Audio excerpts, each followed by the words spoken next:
Hindi kumbinsido si Presidential Advisor on Poverty Alleviation, Secretary Larry Gadon, na AKA!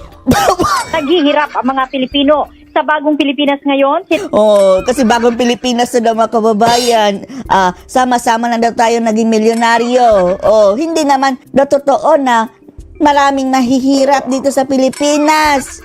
Sinabi ni Gadon na haka-haka lamang ang hirap na nararanasan ng maraming Pilipino. Wow, wakahaka lang.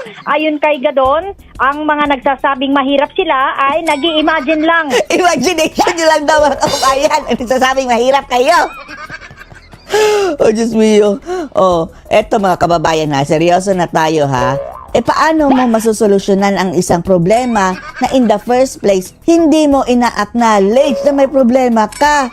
Opo mga kababayan, yan po mga ugali ng mga narcissistic mga kababayan. Hindi nila nakikita ang problema